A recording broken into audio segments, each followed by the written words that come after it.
माजी मंत्री छगन भुजबळ यांनी येवला मतदारसंघातील नागरिकांना रामनवमीच्या शुभेच्छा दिल्या। यावेळी अयोध्येतील राम मंदिरामुळे सर्वत्र उत्साहाचं वातावरण असल्याचं त्यांनी म्हटलंय। तसंच नाशिक जिल्ह्यात प्रभू रामचंद्रांचा सहवास जवळजवळ 14 वर्ष राहिला असंही त्यांनी म्हटलंय। नाशिकमध्ये रामनवमी निमित्तानं काळारामाचे संजय राऊत यांनी दर्शन घेतले।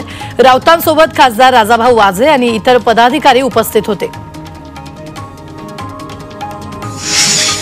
पुण्याच्या भोरमध्ये रामनवमी उत्साहात साजरी झाली। पंत सचिव राजवाड्यात रामनामाच्या जयघोषात हा उत्सव साजरा करण्यात आला। पारंपरिक पद्धतीने वेशभूषा परिधान करून फुलांची उधळण करत आणि रामभक्तांच्या अलोट गर्दीत रामजन्म सोहळा पार पडला।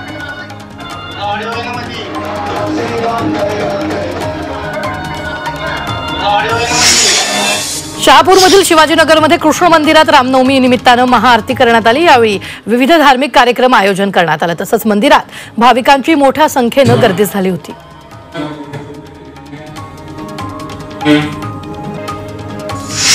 हिंगोलीच्या औंढा नागनाथमध्ये रामनवमी निमित्त राम जन्मोत्सव उत्साहात साजरा करण्यात आला। यावेळी रामकथेचं वाचन करण्यात आलं। तसंच राम मंदिरात महाआरतीचं आयोजन करण्यात आलं।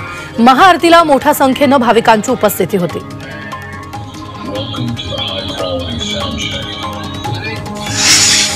शिर्डीतील साई मंदिरात राम जन्मोत्सव मोठ्या भक्तिमय वातावरणात पार पडतोय।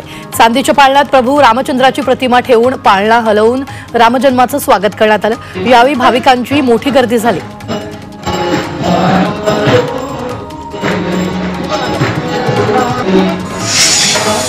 पुण्यातील शिवाजीनगरमध्ये श्रीराम मंदिरात रामजन्म सोहळा उत्साहात पार पडला।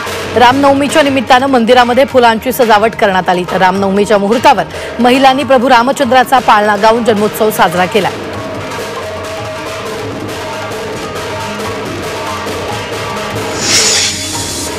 येवला शहरातील विविध राम मंदिरांमध्ये रामनवमीचा उत्साह पाहायला मिळाला। यावेळी सर्वत्र भक्तिमय वातावरण निर्माण झालेलं दिसून आलं। शहरातील मंदिरांमध्ये सकाळपासूनच दर्शनासाठी भाविकांची गर्दी पाहायला मिळाली।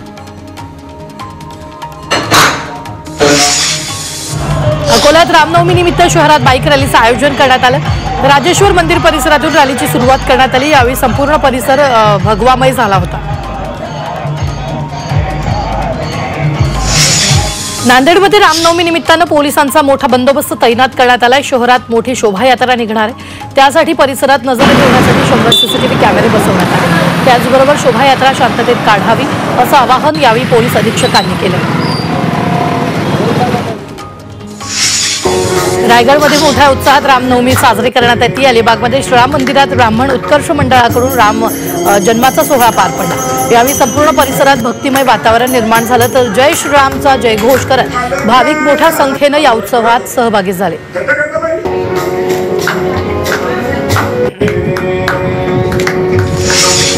कल्याणच्या रायतेमधील रामनवमी उत्सव सोहळा उत्साहात संपन्न झालाय। हरिनामाच्या जयघोषात मोठ्या उत्साहात राम जन्माचा सोहळा पार पडला। यावेळी प्रभू रामचंद्रांवर पुष्पवृष्टी करण्यात आली आणि या सोहळ्याला मोठ्या प्रमाणात ग्रामस्थ आणि वारकरी मंडळी उपस्थित होते।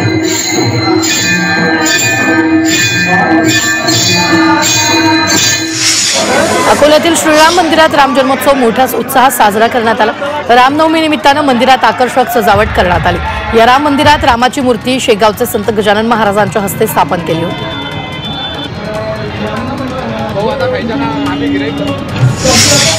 पिंपरीतील संत ज्ञानेश्वर महाराज समाधी मंदिरात श्रीरामनवमी उत्सव साजरा करण्यात आला। तर या उत्सवानिमित्त समाधी मंदिर आकर्षक फुलांनी सजवलं। या सोहळ्यासाठी भाविकांची मोठी गर्दी झाली। नागपुरातील प्राचीन पोद्दारेश्वर मंदिरात रामनवमी निमित्त रामाच्या दर्शनासाठी भाविकांची गर्दी झाली। 2 किलोमीटरपर्यंत भाविकांच्या रांगा लागल्या। तर 59 वर्षापासून या मंदिरातून शोभायात्रा काढली जाते।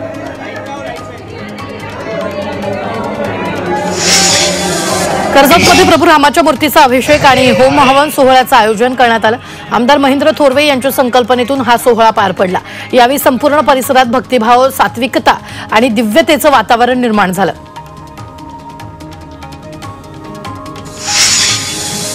वाशिममधील पोहरादेवी मंदिरात आज रामनवमी निमित्तानं मुख्यमंत्री देवेंद्र फडणवीस यांच्या हस्ते पूजा करण्यात येणार होती। मात्र अचानक फडणवीसांचा दौरा रद्द झाल्यानं ही पूजा संजय राठोड, गिरीश महाजन, मेघना बोर्डीकर, अशोक उईके यांच्या हस्ते करण्यात आली।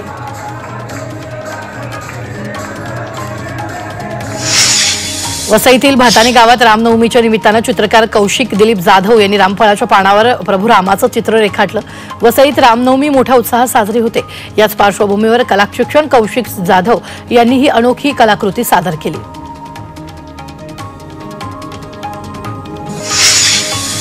यवतमाळमध्ये रामजन्मोत्सवाचा उत्साह पाहायला मिळतोय। गावागावात श्रीरामाची शोभायात्रा काढण्यात येते।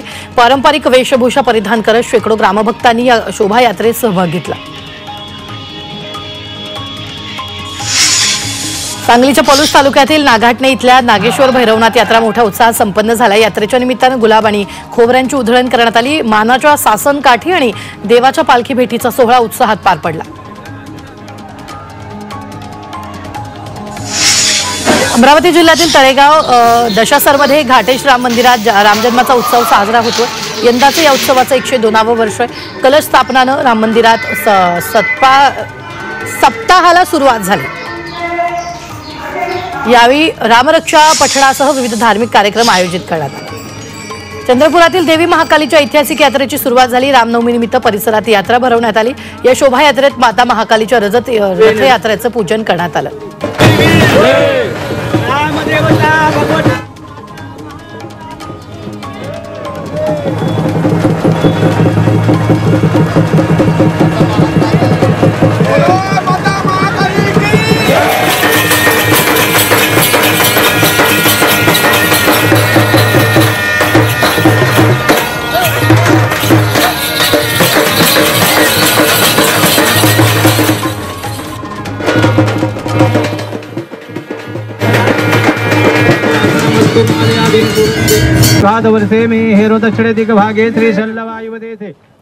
नाशिकच्या सप्तशृंगी गडावर 5 ते 12 एप्रिल पर्यंत चैत्रोत्सव पार पडणार आहे। त्याच्या नियोजनासाठी गडावर प्रशासनाची आढावा बैठक पार पडली। उत्सवात भाविकांच्या गर्दीचं नियोजन, संभाव्य आपत्कालीन परिस्थितीच्या नियंत्रणासंदर्भात चर्चा करण्यात आली।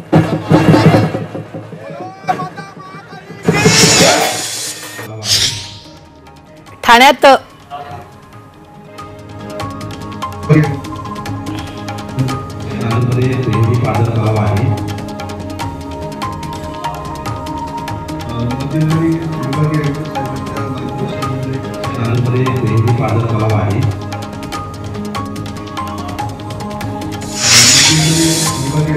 ठाण्यात शिवसेनेच्या माजी नगरसेवकांनी भाजपमध्ये प्रवेश केला। आमदार संजय केळकरांच्या उपस्थितीत हा पक्षप्रवेश झालाय। यावेळी येणाऱ्या काळात अनेक पक्षातील लोक भारतीय जनता पार्टीसोबत असणार असं त्यांनी सांगितलेलं आहे।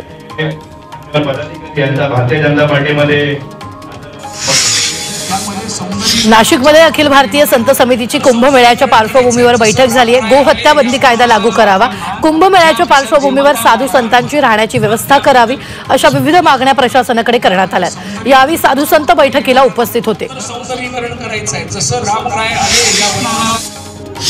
नटराज नाट्यकला मंडळाच्या वतीनं बारामतीमधील कला शिक्षकासाठी चित्रकला कृतीचं आयोजन करण्यात आलेलं आहे। तर या प्रदर्शनाचं उपमुख्यमंत्री अजित पवारांच्या हस्ते उद्घाटन करण्यात आलं।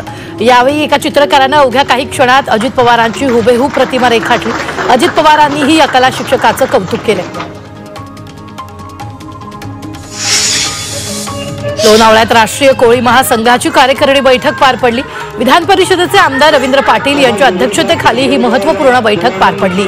यंदा नवीन कार्यकारिणी निवड करण्यासाठी ही बैठक आयोजित करण्यात आली।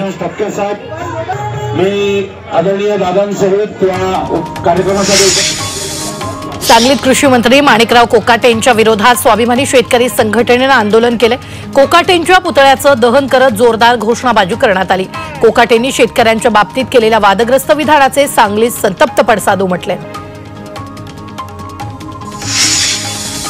अकोला शेतकऱ्यांनी मंत्री माणिकराव कोकाटे यांच्या फोटोला चपला मारो आंदोलन केले। कोकाटेंनी कर्जमाफीवरून वादग्रस्त वक्तव्य केलं होतं। त्यांच्या विधानाचा निषेधार्थ म्हणून शेतकऱ्यांनी जोरदार घोषणाबाजी करत आंदोलन केले। यवतमाळच्या आर्णीमध्ये शिवसेना ठाकरे पक्षानं कृषी मंत्री माणिकराव कोकाटेंच्या विरोधात आंदोलन केलं। कोकाटेंनी शेतकऱ्यांबाबत केलेल्या वक्तव्याचा निषेध नोंदवत त्यांच्या पुतळ्याला फासावर लटकवलं। तसंच मुख्यमंत्र्यांनी तात्काळ कोकाटेंचा राजीनामा घ्यावा अशी मागणी यावेळी केली।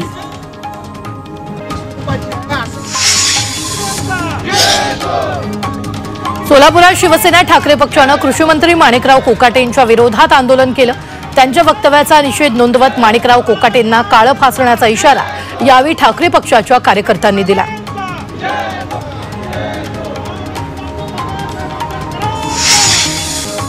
सर्वोच्च न्यायालयाचे न्यायमूर्ती अभय ओक यांनी द्वेषपूर्ण भाषण याबाबत प्रतिक्रिया दिली। बहुतांश द्वेषपूर्ण भाषणं ही दडपलेल्या वर्गाविरुद्ध असतात। या द्वेषपूर्ण भाषणांमुळे सामाजिक सलोखा धोक्यात येतो, त्यामुळे यावर कठोर कारवाईची गरज असल्याचं ओक यांनी सांगितलं। ठाणे सत्र न्यायालयानं फिर्यादीलाच दंड ठोठावलाय। कोर्टानं फिर्यादीला 25,000चा दंड ठोठावलाय। कोर्ट आणि पोलिसांचा वेळ वाया घालवल्यामुळे ही कारवाई करण्यात आली आहे, तर 1 आठवड्यात रक्कम जमा करण्याचे आदेशही कोर्टानं दिले।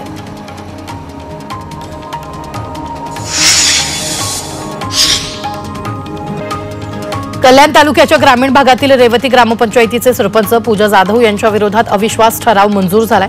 पूजा जाधव यांच्यावर पदाचा गैरवापर केल्याचा आरोप आहे। अखेर त्यांची सरपंच पदावरून हकालपट्टी करण्यात आली।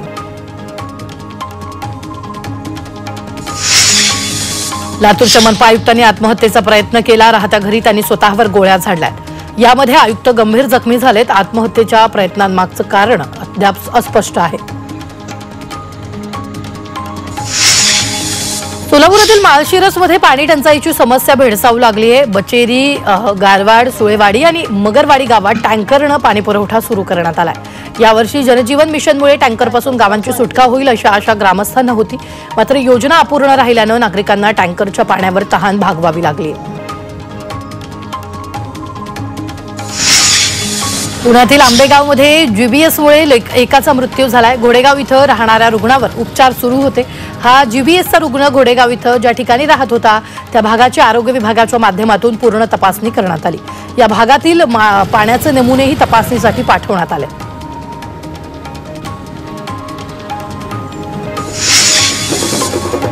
दरडग्रस्त पारमाची गावाचं पुनर्वसन होणारे 19 कोटी रुपयांच्या कामाचं भूमिपूजन करण्यात आले। 1994 साली गावावर दरड कोसळली होती। यामध्ये 13 जणांचा मृत्यू झाला। आता अखेर 30 वर्षाच्या प्रतीक्षेनंतर गावाचं पुनर्वसन होणार आहे।